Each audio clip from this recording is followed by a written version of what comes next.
This is part one of the lecture that covers what is called power. Power is another one of those words that we tend to use in everyday language like work and energy, but of course it does have a precise mathematical meaning. Okay, it is a definition. Let me first of all qualitatively define it for you. Power is the following. Power, very simply, is the rate at which work is done.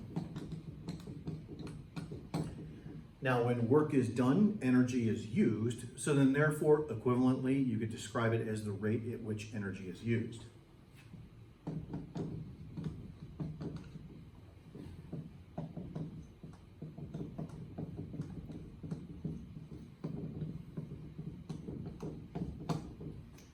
Okay, now mathematically, there are two ways to describe it. There is, first of all, an average quantity, which occurs over a broad time interval, and then there's an instantaneous quantity, which occurs over an instant in time. Let me describe it for you first in terms of the average quantity. Okay, now with respect to the definition of power, the key word is rate, because rate involves a quantity and dividing it by time. So then therefore the average value, which is referred to as P bar, is equal to the work done by the force divided by the time interval over which the force is acting, that is, over which the work is done. Now recall that the numerator of the expression is our multiplication of force times distance.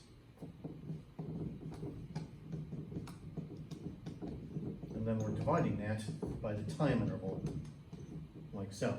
So work over time, work is force times distance, and then divided by time. But then in terms of an instantaneous quantity, what we then do is we take the time interval and we make it as infinitesimally small as possible. So then therefore, if we take distance divided by time and we make the time interval as small as possible, then what we're talking about is instantaneous velocity v. So then therefore, as an instantaneous value, instantaneous power could be thought of as force times speed for that reason. So now here's the instantaneous quantity. Okay, the instantaneous quantity is referred to as just P, and it's equal to force times speed. This is still, by the way, our specific multiplication. That is, it could be a positive number or a negative number, like we saw with work calculations. We'll see that in one of our examples in just a little while. Before we get to the examples, however, let me give you a brief description now of the units.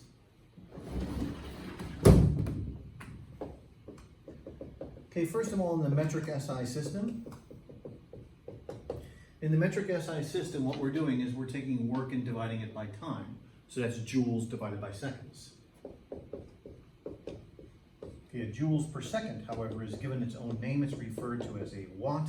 It's named after an old 19th century electrical engineer. Okay, now English units. We haven't talked about English units in the course in quite a while, but it actually is important here in the context of power, and that has to do specifically what is referred to as a horsepower. So I'll get to that in just a few moments, but in the old English or imperial system, we now describe power in the following way. Okay, we've not done any problems associated with it in class or as examples in homework or anything like that, but work, energy in terms of the old archaic English or imperial system, force times distance, is pounds multiplied by feet, which is referred to as a foot-pound. And then we're just dividing it by time t.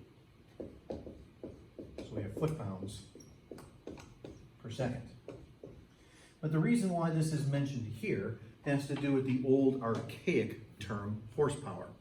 The term horsepower dates back to pre-industrial times, and it basically refers to more or less the amount of energy that could be used per second by a beast of burden such as a horse in an agricultural situation.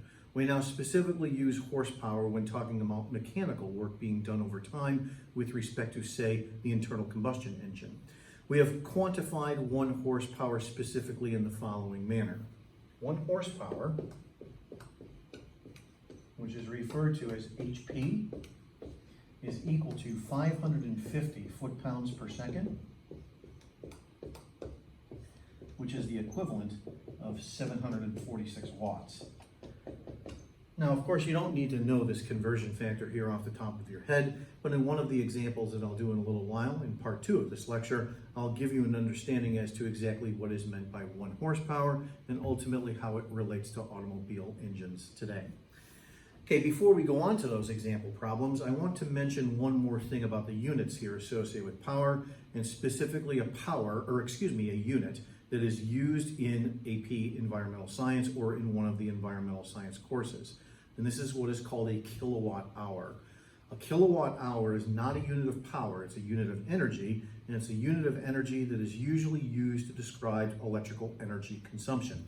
Let me give you an understanding as to what this is.